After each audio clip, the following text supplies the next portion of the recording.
mars, à Téhéran, 50 000 femmes iraniennes dans les rues, et partout dans le monde, des milliers de femmes qui se réjouissaient de la naissance d'un mouvement de libération des femmes dans un pays islamique.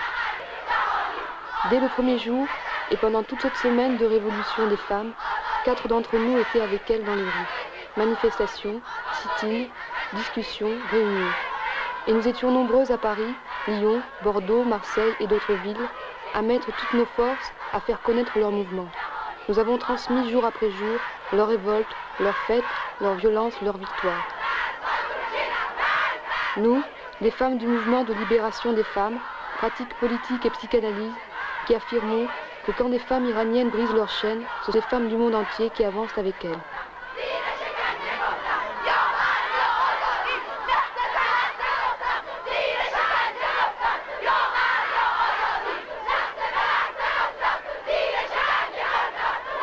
Le 8 mars n'est ni un jour de l'Est, ni un jour de l'Ouest, c'est un jour mondial.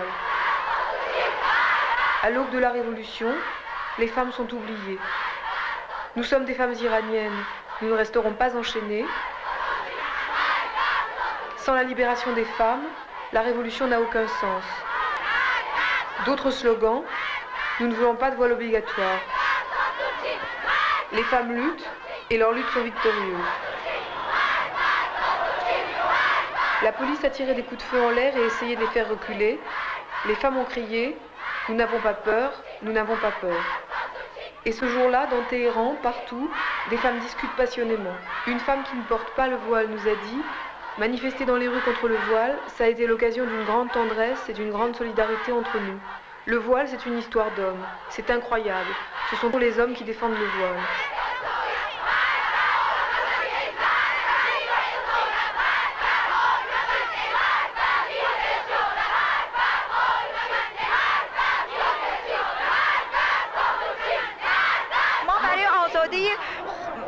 Nous, les femmes, nous avons eu des martyrs comme les hommes. Nous avons lutté avec le voile et sans voile pour notre liberté et pour celle du peuple. Et si Khomeini continue ainsi, moi qui suis une vraie musulmane, je quitterai ma religion. Qu'est-ce que c'est un chador pour les femmes? Oui, ce que ça... Oui, comment ça les entrave, enfin, quel genre de vêtements Il y a des années que je mets le tchador. Le tchador m'empêche de bouger, de travailler, de tenir mon enfant par la main. Mais je ne suis pas venue à la manifestation pour ne plus mettre le tchador. J'ai 6 filles et je suis venue pour que mes filles ne soient pas obligées de mettre le tchador, pour que les hommes ne l'obligent pas à le mettre. Je suis venue ici pour défendre mes filles contre le tchador.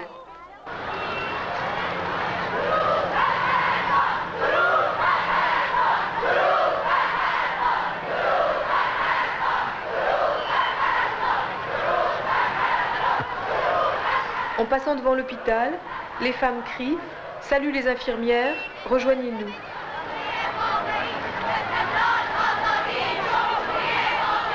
Certains fanatiques religieux ont réagi très violemment aux manifestations des femmes, en les harcelant, en les injuriant et même en frappant. Sima nous disait « Oui, la semaine dernière, j'étais en danger lorsque je descendais dans la rue parce qu'ils avaient demandé qu'on mette le tchador. J'avais mon foulard dans mon sac, j'en ai toujours un par sécurité. Des hommes dans chaque voiture qui passait disaient quelque chose. J'ai pensé que s'ils continuaient, j'agirais, je me défendrais. On a déjà fait des manifestations. Il y avait des soldats dans les rues, c'était le danger de mort. Maintenant, on peut marcher devant quelques hommes, on n'a plus peur.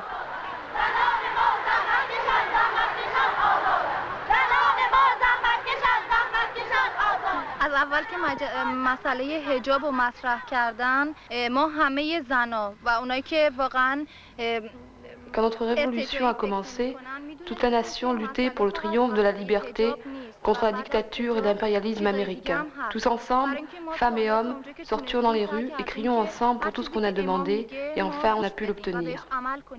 Et nous, dans notre école, nous faisions des études. Nous travaillions en même temps dans les hôpitaux. Quand il y avait des blessés, on les soignait sans demander d'argent. Après, ce jour où l'armée et la garnison s'est rendue et où la révolution a triomphé, nous étions dans les rues. Et puis Ayatollah Khomeini a dit « Ne faites plus de manifestations, n'allez plus dans les rues ». Alors nous sommes retournés à l'école. Mais depuis jeudi dernier, les religieux nous posent des problèmes. Il y a quelques jours que nous sortons dans les rues et nous disons que nous ne voulons pas de voile. S'ils voulaient faire comme ça avec nous, ils devaient nous le dire avant la Révolution. Ils devaient nous dire qu'il y a une inégalité entre l'homme et la femme. Nous parlons pour notre droit. Nous parlons pour notre droit égalitaire avec les hommes. Et nous pensons, si nous ne parlons pas maintenant, quand la Constitution sera écrite, ils ne nous accorderont plus rien. Nous ne manifestons pas seulement pour le problème du voile, mais pour tout un ensemble de choses beaucoup plus importantes. Les femmes avocates ont été les premières à réagir et à faire des manifestations, et nous les avons suivies. Maintenant, elles sont en désaccord avec nous. Elles disent que ce problème est résolu. Mais nous voulons poursuivre notre lutte. ما نمیتونیم با اون حجاب و با اون چیزهایی که اونا میگن بتونیم اونقدر که دلمون میخواد و میتونیم به مریضای خودمون کمک بکنیم.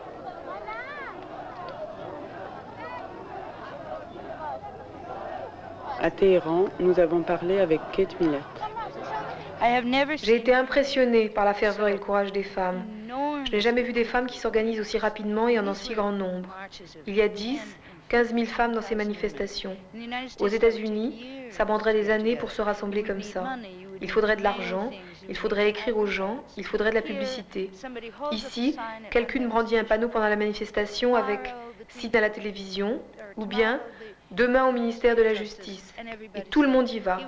Parce que ces femmes non seulement ont été réprimées pendant très très longtemps, mais ce sont aussi des femmes qui ont fait la révolution. Elles ont été dans les rues, elles savaient qu'elles-mêmes pouvaient être tuées par le Shah et ses troupes. Ce sont celles qui ont eu le courage de sortir face au char, le courage de se soulever.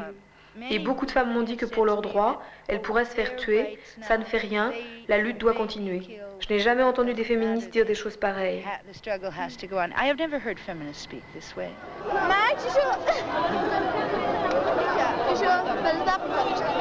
On peut lire sur ce panneau « Nous refusons la tyrannie sous toutes ses formes, nous anéantirons la réaction sous toutes ses formes ». Les lycéennes étaient tellement joyeuses de manifester, ça leur a tellement plu qu'elles ne veulent plus s'arrêter. Mojgan nous a dit « Je veux vivre libre, je veux parler quand je veux faire tout ce que je veux, je n'accepte pas qu'on me donne des coups, je veux écrire tout ce que je veux écrire, jusqu'à maintenant je ne pouvais pas. Ma mère pense comme moi, elle veut la liberté, elle ne supporte pas de ne même pas pouvoir se promener dans la ville. »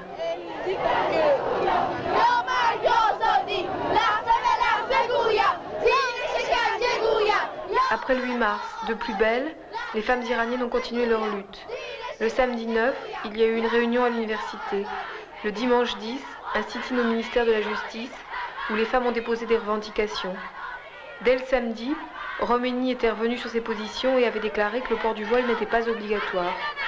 Pour les femmes iraniennes, ça a été la première victoire. Et le 12 mars, de nouveau, de l'université de Téhéran au square de la Liberté, 20 000 femmes étaient dans la rue. Elles nous ont dit « Nous sommes réveillées. Cette manifestation ne concerne pas uniquement le problème du voile. Notre lutte, c'est aussi salaire égal à travail égal et le droit pour les femmes de travailler, la liberté de la presse, la liberté de parole, la liberté de se rencontrer et de se rassembler. Avant, les femmes iraniennes n'avaient rien, ou plutôt 4000 prisonnières politiques. Les femmes se sont politisées depuis la lutte contre le Shah. Les manifestations de femmes sont une prolongation de cette lutte. Nous continuerons jusqu'à la libération complète des femmes. Nous pensons que cette libération, aucune révolution réelle ne pourra exister.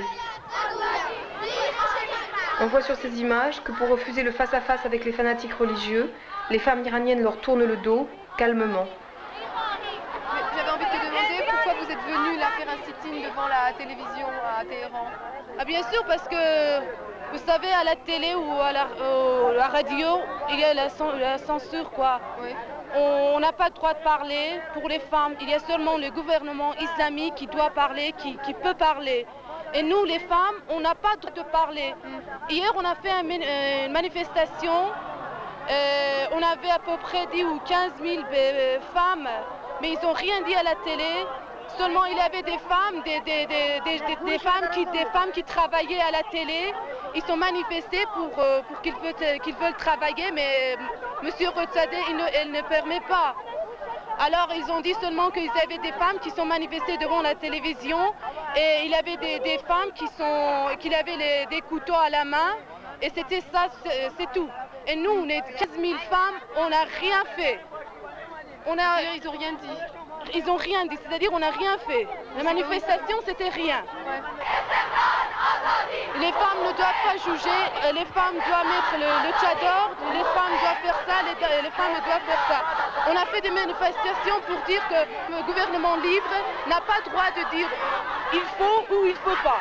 C'est nous qui choisirons. Et c'est nous les femmes qui choisirons notre droit.